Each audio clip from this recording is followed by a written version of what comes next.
Bienvenidos al penúltimo tema del temario de Biología 2. Estamos dentro del bloque 3 y vamos a iniciar pues con el tema de técnicas de reproducción asistida. Entonces, vamos a definirlos como todos los tratamientos o procedimientos que incluyen la manipulación tanto de ovocitos como espermatozoides o embriones humanos para lograr un embarazo. En términos generales, eso es la definición de reproducción o de técnica de reproducción asistida, pero hay que considerar que no en todos los casos hay esta manipulación que se está mencionando. Por eso en la definición se dice que incluyen esta manipulación, pero no quiere decir que sin manipulación no sean reproducción asistida. Cada una de estas técnicas va a variar en su complejidad y en sus implicaciones éticas. Vamos a ver, ¿cuáles son las que vamos a estudiar? Bueno, pues los ciclos naturales y el coito programado. Vamos a estudiar el método Creighton, la inducción de la ovulación, la inseminación artificial, la fertilización in vitro y la maternidad subrogada y la naprotecnología. Bien, los ciclos naturales y el coito programado.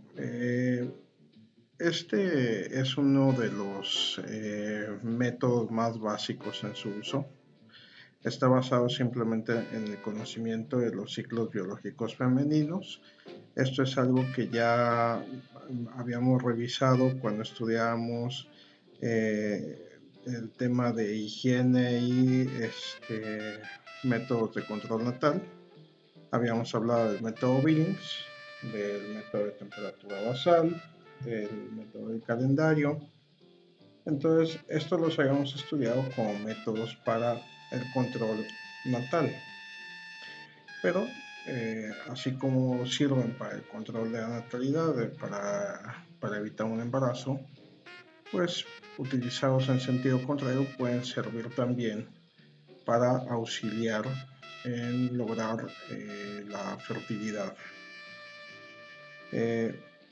Entonces implica, bueno, estos métodos que yo les mencionaba, pero además añadimos algo que ocupa la medición de la concentración de la hormona luteinizante en la orina. Recordemos que la hormona luteinizante es secretada en la hipófisis y es una de las dos hormonas hipofisiarias que regulan las funciones tanto endocrinas como exocrinas en los ovarios. Ahora, la hormona luteinizante se elimina por la orina, por lo tanto se puede medir y además una ventaja muy grande es que se puede medir en casa. No es necesario llevar una muestra de orina al laboratorio diariamente para obtener una estimación de la concentración de esta hormona, sino que mediante el uso de tiras reactivas se puede conocer los niveles de hormona luteinizante en la orina. Normalmente esta hormona alcanza su pico a las 24 horas antes de que se presente la ovulación. Vale la pena recordar cuál es la función de la hormona luteinizante. Debe su nombre, el de hormona luteinizante, a que después de que se produce la ovulación, mantiene en el ovario el cuerpo lúteo. Y recordemos que el cuerpo lúteo es un sitio en el que se produce una gran cantidad de progesterona. Lo vimos cuando estábamos estudiando ciclo menstrual, de tal manera que se llama así por ese motivo. Entonces, cuando se secreta la hormona luteinizante en su pico máximo, se estimula la ovulación. Más adelante también va a mantener el cuerpo lúteo, pero estimula la ovulación. Pero lógicamente cuando una mujer detecta una concentración alta, muy alta de hormona luteinizante en la orina, sabe que está por ovular. Ahora, la gran ventaja es que este pico ocurre 24 horas antes de que se presente la ovulación, de tal forma que si, digamos, a la hora que ustedes están viendo este video, una mujer detecta un pico y no sabe si es el máximo, basta con que 24 horas después vuelva a tomar la cuantificación de la hormona luteinizante en la orina, y si su concentración es menor a la del día anterior, pues sabe que en ese momento está ovulando.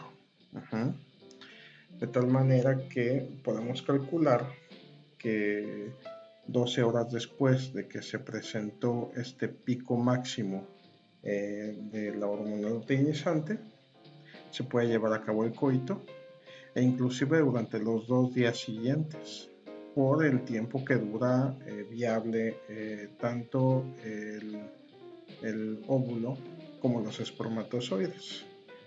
De tal manera que es un método fiable, y cabe mencionar que este método es útil para mujeres que han tenido dificultad para embarazarse, pero por lo demás están sanas. Bien. Lo que sigue después es la inducción de la ovulación. Este método requiere la vigilancia de las características de los ovarios mediante un ultrasonido de alta resolución. Normalmente el ultrasonido de alta resolución se lleva a cabo por la vía transvaginal o endovaginal, es más correcto ese último término, el endovaginal. A través de este ultrasonido podemos ver los ovarios y podemos ver, como es de alta resolución, podemos ver la cantidad de folículos que están maduros en la superficie de cada uno de los ovarios. Entonces, cuando se ve que hay suficiente cantidad de folículos maduros, se va a administrar a la paciente una hormona que es la gonadotropina coriónica humana. Y esta gonadotropina coriónica humana va a inducir la ovulación 36 horas después de su aplicación. Y esto nos va a permitir programar el coito, es decir, va a permitir que la pareja pueda llevar a cabo el coito a las 36 horas después de esta inyección y aumente la probabilidad de un embarazo. El modelo Creighton se llama así este modelo porque fue desarrollado bajo el auspicio de la Universidad Creighton en Estados Unidos. Consiste en evaluación estandarizada de los biomarcadores del ciclo menstrual de fertilidad, y también tiene fundamento en el método Billings de regulación de la natalidad.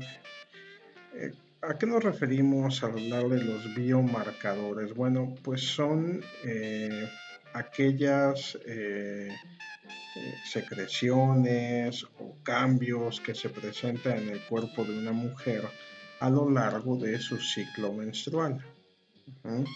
Y el método Billings ocupa como un biomarcador muy importante, de hecho es su biomarcador, el moco cervical. Es el más importante de estos, está basado en el método Billings, solamente que fue mejorado. El doctor Thomas Hilgers en la década de los 70 conoció este método, el método Billings, convivió con la pareja Billings, que fueron los que desarrollaron este método, y posteriormente le propuso al mismo doctor Billings una estandarización para que no solamente sirviera como un método para la regulación de la natalidad, sino que también sirviera para lograr la fertilidad en aquellas parejas que no lograban embarazarse. Entonces ya posteriormente el doctor Hilgers junto con su equipo regresa a Estados Unidos y comienza a trabajar en esta estandarización. Y al notar otros biomarcadores, no solamente el moco cervical, sino también la hormona luteinizante, la hormona estimulante del folículo, el estriol y otros estrógenos, la progesterona, los diferentes niveles que presentan estas hormonas a lo largo del ciclo menstrual, etcétera, pues permite a una mujer una mejor y más plena comprensión de la fisiología de su aparato reproductor. Uh-huh. Esa estandarización que llevó a cabo el doctor Hilgers, pues logró demostrar que había una perfecta correlación entre los niveles de estrógenos y progesterona con el resto de los biomarcadores que se presentan a lo largo del ciclo menstrual de una mujer, lo cual es muy importante porque nos permite conocer de un modo más preciso el momento en que va a ocurrir la ovulación, exactamente como habíamos visto en los métodos anteriores, pero ahora con un mayor conocimiento de la fisiología femenina, lo cual es muy importante porque además de permitir una, un apoyo como una técnica de reproducción asistida, permite también la regulación de la natalidad y además permite el conocimiento de irregularidades que pueden ser en realidad manifestaciones de otras enfermedades y que en realidad estén afectando la fertilidad. Ajá. Por lo tanto, estos biomarcadores, el conocimiento de estos biomarcadores, dieron paso a algo que más adelante se iba a conocer como la naprotecnología y que vamos a mencionar más adelante, pero que el conocimiento y el desarrollo del modelo Creighton permite conocer no solamente el momento preciso para lograr un embarazo, sino además también el conocimiento de enfermedades que pueden estar llevando a problemas de esterilidad e infertilidad. Bueno, lo que tenemos aquí es una gráfica que debe llevar una mujer o la pareja. Es importante aclarar que esto no solamente puede ser llevado a cabo por parejas, aunque el modelo Creighton está inicialmente desarrollado como una técnica de reproducción asistida, la verdad es que puede ser utilizado también para la detección de enfermedades y entonces no tiene que ser llevado a cabo únicamente por la pareja, sino puede ser llevado a cabo por una mujer, aunque ésta no desea embarazarse. Entonces, esta gráfica, sin entrar en mayores explicaciones, no la voy a explicar en su totalidad, no solamente utiliza los biomarcadores, que es el moco cervical aquí marcado en verde, los días de menstruación marcados en color rojo, sino que también ocupa los niveles tanto de estradiol como de progesterona, que son estas barras de color negro y rojo. Y el conocimiento de los diferentes niveles junto con la calidad del moco cervical pues nos va a dar idea del día en que hay una mayor probabilidad de que se lleve a cabo la ovulación y por lo tanto puede haber un embarazo si se lleva a cabo el coito. Bien, vamos a hablar ahora de la inseminación artificial. Es una técnica que puede o no prescindir del coito, es decir, puede haber coito o no, pero sí se tienen que cumplir ciertas condiciones para que se pueda llevar a cabo. Lo primero es que no debe de haber obstáculos entre los espermatozoides y el óvulo. O óvulos, porque en ocasiones, si se junta esta técnica de inseminación artificial con la inducción de la ovulación, pues puede haber más de un óvulo presente en los genitales internos y de hecho que esto puede llevar a que haya embarazos múltiples, que es una de las complicaciones de este método de inseminación artificial. De eso ya se hablará más adelante. Otra es que el semen y sus espermatozoides deben de ser viables, para eso se lleva a cabo un estudio que se llama espermatobioscopía. La espermatobioscopía nos permite detectar la calidad de los espermatozoides. Si, por ejemplo,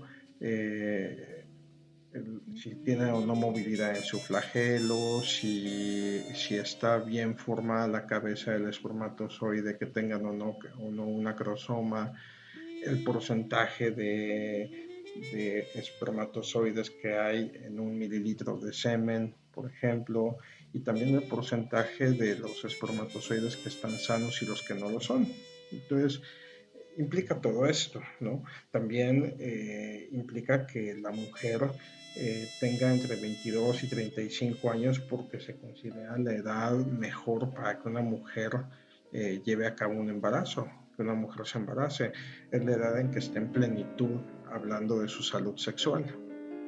La inseminación puede ser homóloga, esto es que el semen provenga de la pareja de la mujer, o puede ser heteróloga cuando se ocupa esperma donado.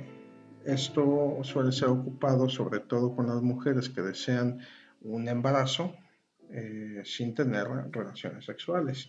Es decir, no tienen un problema con su fertilidad, pero no quieren tampoco tener relaciones sexuales y quieren embarazarse de todas maneras, ¿no? ¿Y en qué consiste?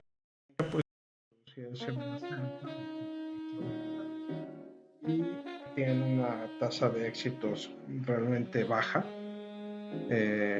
Las estadísticas que dan mayores éxitos van de 13 a 15 embarazos por cada 100 intentos. Entonces realmente es una técnica que no ofrece una alta tasa de éxitos. Aquí tenemos en esta imagen la técnica como se lleva a cabo. Tenemos aquí una jeringa que está cargada con semen. Ya dijimos que este semen puede ser homólogo o heterólogo. La cuestión es que mediante un catéter fino se lleva el semen hasta el interior del útero. No se lleva normalmente a ninguna de las trompas, porque como previamente se llevó a cabo una ovulación inducida, pues podemos encontrar óvulos en una trompa o en otra. Hay que recordar que normalmente encontramos un solo óvulo en cada ciclo menstrual, porque solamente un ovario ovula en cada ciclo. Digamos que en este ciclo le toca al ovario izquierdo, en el siguiente le toca al derecho, luego el izquierdo, luego el derecho. Pero en el caso de que se lleve a cabo la inducción de la ovulación, como suele ocurrir cuando se lleva a cabo la inseminación artificial, pues podemos encontrar más de un óvulo, es lo más frecuente, y que estén obviamente presentes ya sea en la trompa izquierda o en la trompa derecha. Y llegados los espermatozoides, que normalmente son previamente seleccionados, se desechan los espermatozoides que no son sanos, se ocupan únicamente espermatozoides que se ha visto que son viables, que tienen buena movilidad, que tienen un buen acrosoma, que las características de la cabeza de cada espermatozoide son las correctas, y se dejan en el útero para ver si posteriormente se logra o no se logra una fecundación. Bien, la siguiente técnica de la que vamos a hablar es la fecundación in vitro y de la maternidad subrogada. Son dos técnicas que están altamente relacionadas entre sí. La fecundación in vitro consiste en la extracción de óvulos maduros tras llevar a cabo una hiperestimulación ovárica. ¿En qué consiste esta hiperestimulación ovárica? Bueno, pues en que se proporciona una alta cantidad de hormona a una mujer con el fin de inducir la maduración de más de un óvulo. De hecho, normalmente cuando se lleva a cabo esta hiperestimulación ovárica, son madurados de 15 a 50 óvulos. Y ahorita vamos a ver en una imagen cómo son extraídos de los ovarios, porque obviamente el problema que está ocurriendo aquí es que no se puede llevar a cabo el embarazo de manera normal. Entonces son extraídos, son fertilizados con espermatozoides que pueden ser homólogos o heterólogos, es decir, de la propia pareja de la mujer o de otra persona, y se van a aplicar al interior ya del útero. Bueno, perdón, se aplican los espermatozoides a un óvulo mediante una aguja sumamente fina, y esta técnica se conoce como la inyección intracitoplasmática de espermatozoides. Esto no siempre se lleva a cabo. En muchas ocasiones el óvulo se deja en un medio de cultivo ahí mismo se coloca el semen en espera de que ocurra la fertilización. Pero en muchas ocasiones, cuando se ve que la fertilización no ocurre, entonces se lleva a cabo la técnica de inyección intracitoplasmática de espermatozoides, de la cual ahorita también les voy a mostrar una imagen. Bueno, entonces una vez que se lleva a cabo la fertilización, los cigotos van a crecer o se les deja crecer hasta la etapa de mórula o blastocisto, y entonces son llevados al interior del útero mediante un catéter fino, como el que vimos en la técnica de la inseminación artificial. Recuerden que normalmente tiene que llevarse a cabo la implantación del blastocisto en el fondo del útero, de tal manera que hasta ahí es a donde es llevado el cigoto. Ajá.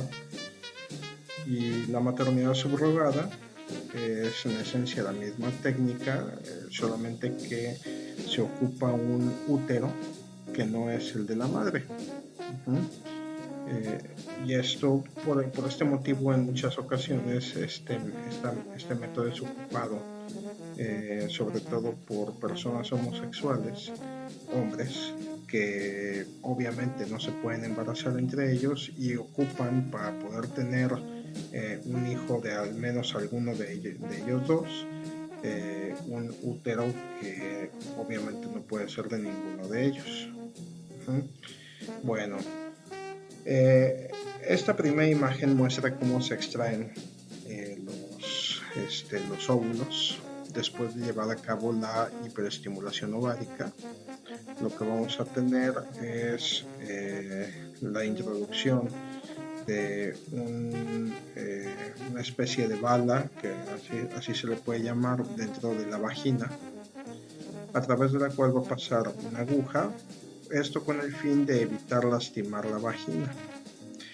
Entonces, si ustedes recuerdan, el cérvix está un poco introducido dentro de la vagina, de tal manera que deja a sus lados, o a su alrededor, más bien alrededor del cérvix, deja unos espacios que se llaman fondos de saco. Entonces, a través de estos fondos de saco, previo aseo, para evitar infecciones, se introduce esta aguja mediante la guía de ultrasonido y se extraen los óvulos ya maduros, y evitando que sean ovulados para que no puedan llegar a la fimbria. Y una vez extraídos estos óvulos, son llevados a un depósito donde posteriormente se pondrá en un medio de cultivo. Cuando el semen es colocado en un medio de cultivo junto con los óvulos y no es posible que se lleve a cabo su fecundación, entonces se lleva a cabo la técnica que les dije, que es la inyección intracitoplasmática de espermatozoides. Lo que ustedes están observando aquí es un óvulo, y mediante una aguja sumamente fina se introduce el espermatozoide en el óvulo. Aquí probablemente ustedes puedan pensar cómo es posible que una aguja entre dentro de una célula. Bueno, pues aquí vale la pena mencionar que el óvulo es la célula más grande del cuerpo humano, excluyendo algunas neuronas o células musculares que por su longitud se les pudiera considerar más grandes, pero la realidad es que en lo que se refiere a masa, el óvulo es la célula más grande del cuerpo. Y en cambio ustedes recuerdan que el espermatozoide es una célula que prácticamente carece de citoplasma, prácticamente no tiene nada. De hecho, aquí está mucho más grande de lo que realmente podría verse en comparación con el tamaño del óvulo. Entonces, mediante esta aguja fina, un espermatozoide puede ser introducido dentro de un óvulo, y posteriormente obviamente se extraerá la aguja esperando que ya se complete el proceso de fecundación. Bien, luego tenemos la naprotecnología, que es un acrónimo para que suena medio raro una protecnología. Bueno, pues es un acrónimo de Natural Procreative Technology. Entonces, de aquí viene su nombre. De hecho, el nombre original obviamente es en inglés, entonces es NAPRO Technology. Y bueno, es un método que se empezó a investigar hace cosa de 30 años aproximadamente. Estamos hablando de un poco antes de que empezara la década de los 90. En los 80 se empezó a estudiar y apareció su estudio como una consecuencia del conocimiento del modelo Creighton, del cual hablamos hace poquito rato.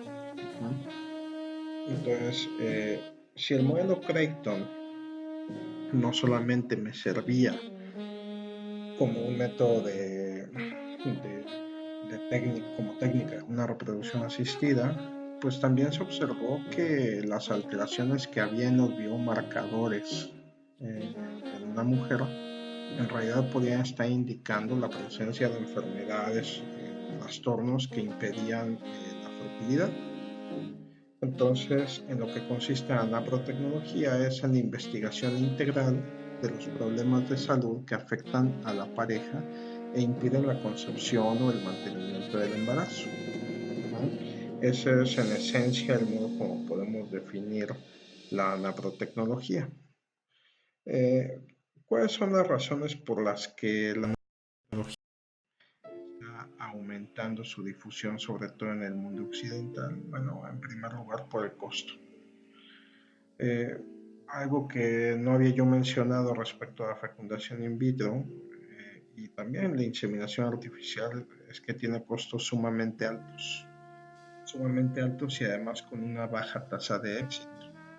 Los centros que llevan a cabo, por ejemplo, la fecundación in vitro, reportan en términos generales cuando son muy buenas sus cifras, muy buenas sus cifras, entre 35 y 45% y 40%, perdón, su tasa de éxito, lo cual si lo relacionamos con el costo que varía de 100 a 150 mil pesos según el centro donde se lleve a cabo por cada intento, pues realmente resulta en un costo bastante alto. La naprotecnología es mucho más barata porque no implica la llevada a cabo de toda esta técnica, sino más bien en la investigación de enfermedades. Y por lo mismo, pues suele detectar problemas de salud que eran desconocidos para la pareja, ¿no? Y aquí hago el énfasis en pareja porque en muchas ocasiones los problemas de fertilidad no residen en la mujer, también residen en el hombre y en ocasiones en ambos. Y además, una de las cuestiones que tiene importancia en sí misma es el hecho de que respete el acto conyugal, entendiéndolo como el coito en la intimidad. Y aquí no está interviniendo la técnica, es decir, no es que extraigamos espermatozoides o extraigamos óvulos y los vamos a llevar a un laboratorio y ahí se va a llevar a cabo la fecundación, no, sino que todo está ocurriendo dentro del mismo acto conyugal, ¿no? La naprotecnología, al igual que ocurría con el método Creighton, no es únicamente un método de reproducción asistida. En realidad, el uso de los biomarcadores puede permitir el diagnóstico de muchas enfermedades, sobre todo los que tienen que ver con la salud femenina, algunos de los cuales seguramente ustedes habrán escuchado alguna vez. Por ejemplo, tenemos los cólicos menstruales, que son padecidos por muchas mujeres, la tensión premenstrual, los ovarios poliquísticos, que es un trastorno muy relacionado con problemas de infertilidad, anormalidades en el flujo menstrual y que esto puede llevar, por ejemplo, al diagnóstico de trastornos como, no sé, por ejemplo, los miomas uterinos, ¿no? También la naprotecnología permite el diagnóstico de las causas de los abortos de repetición y de partos prematuros. Está muy relacionado también con el diagnóstico y tratamiento de la depresión por posparto y las anormalidades hormonales que pueden llevar también a problemas de esterilidad. Entonces, realmente la naprotecnología ofrece muy buenas ventajas y a costos mucho más bajos que las técnicas que se habían venido utilizando, ¿no? Bien, ahora, la situación que tienen las técnicas de reproducción asistida es que en muchas ocasiones tienen implicaciones éticas que no siempre son aceptadas por la pareja, sobre todo cuando conoce estas implicaciones éticas. Esto es importante porque se tiene que informar a la mujer o a la pareja cuál es realmente el procedimiento al que se va a someter, en qué consiste, qué sucede, qué ocurre, para que realmente se pueda tomar una decisión responsable y libremente decidan qué es lo que quieren llevar a cabo, ¿no? Entonces, primeramente, los ciclos naturales y el coito programado, la inducción de la ovulación y el modelo Creighton, junto con la naprotecnología, no tienen implicaciones éticas y además son complementarias entre sí. Y digo que no tienen implicaciones éticas porque no implican, salvo la inducción de la ovulación, no implican la intervención farmacológica en el cuerpo de la mujer. La naprotecnología también cuando tiene que hacer intervenciones de tratamiento, ¿no? Incluso puede llevar a cabo resoluciones quirúrgicas de algunos problemas de salud. Pero en todo caso lo que se está tratando es una enfermedad que está llevando a la infertilidad como un síntoma, ¿no? O sea, se trata de una enfermedad. Por eso es que se habla de que no tiene una implicación ética por sí misma. Los otros métodos pueden tener como implicación bioética el hecho de que los hijos son producto de la técnica y no de la relación conyugal. Es decir, de un modo u otro se obtienen los gametos, ya sea el femenino, ya sea el masculino, y entonces se lleva a cabo la fecundación fuera del cuerpo de la mujer sin haber habido previamente una relación coital, una relación sexual. Y para muchas personas esto implica un problema ético grave, ¿no? Además, tienen como implicación ética y en ocasiones religiosa para las personas que profesan una religión, requerir que el semen se obtenga por masturbación, aunque esto puede ser suplido y con mucha frecuencia es suplido por la obtención del semen a partir de la vagina después de que se llevó a cabo el coito. Es decir, se pide a una pareja, bueno, vayan, tengan su relación sexual y una vez que terminen tengan este recipiente y extraigan el semen de la vagina. Y con eso se evitó el problema de la masturbación, que para muchas personas es un problema moral y ético. Entonces, con esto se salva perfectamente. Y se puede llevar a cabo la espermatobioscopía que yo les mencionaba hace un rato, el lavado de los espermatozoides y muchos otros procedimientos que tienen que hacer. Entonces, en este caso, vamos a la definición artificial de implicación ética, porque en realidad la técnica no está supliendo a la lugar, sino que solo está facilitando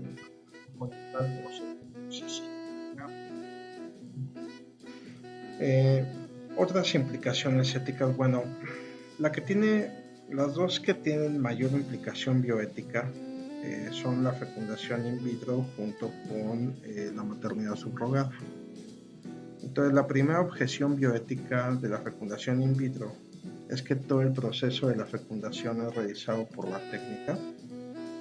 Vamos a ir avanzando de implicaciones bioéticas de menor a mayor. Pues primeramente se lleva a cabo una hiperestimulación ovárica, que en sí es una especie de tromba hormonal que se lleva a cabo la mujer y la cual no carece de riesgos para la salud, ¿no? Entonces, ya el hecho mismo de que se ponga en riesgo la salud de la mujer por llevar a cabo una hiperestimulación ovárica, pero verdadera hiperestimulación ovárica, como para lograr hasta 50 óvulos maduros en un solo proceso, pues evidentemente conlleva riesgos hormonales, ¿no? La técnica también implica la extracción de los óvulos que normalmente deberían de llegar a la trompa de falopio, pues que son extraídos. La fecundación y el primer desarrollo ocurren fuera del ambiente materno. Y si consideramos el hecho de que el cigoto o huevo ya es un ser humano en esta etapa, en la etapa de huevo o en la etapa de cigoto, pues se le está quitando el derecho a estar y desarrollarse en su totalidad dentro del útero materno o dentro del aparato reproductor de la madre. Además, la implantación es artificial en etapa de blastocisto. ¿Cuál es la segunda objeción a la fecundación in vitro? Bueno, pues la cantidad de óvulos que se tienen que extraer y fecundar, porque nunca van a ser menos de 10 óvulos por ciclo. De hecho, 10 óvulos es mencionar una cantidad pequeña porque regularmente se fecundan por lo menos 30 o se intenta fecundar al menos 30 óvulos. Luego, la tercera objeción bioética es la manipulación que se hace de un ser humano, puesto que todo el procedimiento es extraútero. De hecho, lo que está ocurriendo es que el nuevo ser humano es manipulado por medio de la técnica. Entonces es una forma de convertir a un ser humano en una especie de objeto de laboratorio. Bien, esas son las implicaciones bioéticas que son menos graves, ¿no? Pero ya las siguientes son más graves porque implican, por ejemplo, en una cuarta objeción, una alta tasa de fracaso. Y si tomamos en cuenta que cada uno de los óvulos que logró ser fecundado en realidad se está convirtiendo en un nuevo ser humano, pues en realidad estamos en muchas ocasiones condenando a la muerte a una gran cantidad de seres humanos, ¿no? Y bueno, vamos a ver las siguientes de esta misma técnica, las siguientes implicaciones bioéticas. Es el hecho de que todos los óvulos fecundados se pueden guardar en casi su totalidad en una congeladora. Y decir que se implantan uno o dos o que se intentan implantar uno o dos es un eufemismo, porque regularmente se intenta por lo menos con 5 blastocistos, 5 mórulas que son llevadas a interior del útero. Entonces se puede implantar uno, se puede implantar dos, a veces se podrán implantar los 5, y entonces esto nos lleva a tener un problema que es los embarazos múltiples. Ahora, una mujer podrá decir, o una pareja podrá decir, ¿sabe qué? Pues a mí nada más implánteme uno, máximo 2, ¿no? Ya. Y obviamente esto, aparte de que va a llevar a una mayor tasa de fracasos en el procedimiento, hará que los otros óvulos que fueron fecundados queden congelados, y eso en realidad es congelar a un ser humano, que en muchas ocasiones por el mismo procedimiento en sí mismo morirá, ¿no? Entonces, estos seres humanos congelados, generalmente se les congela en etapa de blastómera o de mórula, pasan a ser destruidos después de un tiempo, lo cual implica en sí el asesinato. Segundo, que es esperar 1 o 2 años a ser descongelados para ser implantados nuevamente en el útero de su madre. Digamos que esta mujer o esta pareja llega después de 2 años. ¿Sabe qué, doctor? Pues aprovechando que teníamos ahí congelados unos óvulos, unas mórulas, que claro que no dirán así, pues ya que tenemos ahí congelado esto, implántemelo, ¿no? De una vez. Y mientras tanto, estos seres humanos esperaron congelados a su desarrollo, ¿no? pero a veces puede ocurrir que dicen, no, ya no quiero pasar por lo mismo porque además el procedimiento es muy caro, ya tengo a mi hijo o a mis hijos, suponiendo que el embarazo que se logró anteriormente fue un embarazo gemelar o un embarazo múltiple, entonces pueden ser dados a los científicos para llevar a cabo investigación, lo cual en sí, vuelvo a lo mismo, hace rato es bastante grave porque es convertir a un ser humano en objeto de investigación, que no es nada exagerado decir que es parecido a lo que hacían los nazis con los judíos en la época de la Alemania nazi, que tenerlos en campos de concentración para probar en ellos nuevos medicamentos, que en muchas ocasiones sean absolutamente venenosos, o el efecto que tenía en los judíos la exposición a un frío extremo, a un calor extremo y que les llevaba a la muerte. Bueno, pues algo parecido es a lo que ocurre con con estas mórulas, con estos blastocistos, cuando son donados a la ciencia, o en otras ocasiones son donados o vendidos a otras parejas, lo que además de ya de hecho implicar algo bastante grave en lo que se refiere a las implicaciones bioéticas de la fertilización in vitro, además implica un tráfico de humanos, ¿no? Entonces, son implicaciones bioéticas, la verdad es que sumamente graves.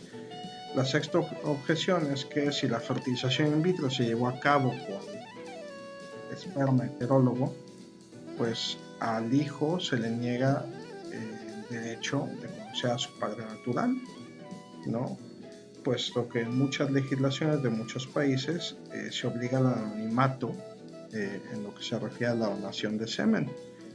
Y aquí quiero hacer énfasis en algo, y es en el hecho, yo creo que todos reconocemos el hecho de que ninguno de nosotros es propiedad de otra persona, ni siquiera de los padres. Esa es una de las cosas que llevó a la abolición de la esclavitud en muchos lugares. No somos dueños de nadie, no somos dueños de otras personas. Y los padres tampoco son dueños de sus hijos, son simplemente sus padres y están a cargo de la educación, de la formación, del desarrollo de sus hijos en el tiempo en que lo necesitan, y de hecho los preparan para ser independientes a futuro, pero de ninguna manera son sus dueños. De tal manera que el hecho de que se le niegue a un hijo o a un ser humano el derecho de conocer a su padre natural y a veces a su madre natural cuando el procedimiento fue una maternidad subrogada, pues ya de por sí es también una implicación bioética sumamente grave, ¿no? Entonces, de aquí lo último que digo, la maternidad subrogada implica todas las objeciones anteriores, puesto que no es implantado en el útero de su madre, no ocurre ahí la anidación, ¿no? Y esto, además, en ocasiones puede llevar a problemas legales importantes, porque la mujer que presta o que renta su útero para que se lleve a cabo ahí un embarazo, pues es inevitable el instinto y en muchas ocasiones se encariña con el producto de la gestación y después no lo quiere entregar. A final de cuentas puede decir, bueno, no procede de un óvulo mío, pero es mi hijo. Se creció y se desarrolló dentro de mí, y entonces esto ha generado disputas legales tan importantes que en muchos lugares se ha optado por negar el derecho a la maternidad subrogada. Bien. Y por último, la última objeción que yo les decía, y ya mencionaba hace un rato, es que son utilizados estos métodos o este método, la fertilización in vitro, por parejas que son infértiles por naturaleza, es decir, los homosexuales y las lesbianas por naturaleza no pueden procrear. Una mujer y una mujer juntas no pueden procrear, un hombre y un hombre juntos no pueden procrear, y entonces tienen que recurrir a la fertilización in vitro de tipo heterólogo, con todas las implicaciones éticas que ya se habían mencionado, ¿no? Bien. Entonces, damos por terminado este tema, les agradezco su atención y el próximo tema, que será embarazo en adolescentes, será el último que llevaremos a cabo en este semestre. Que tengan muy buen día.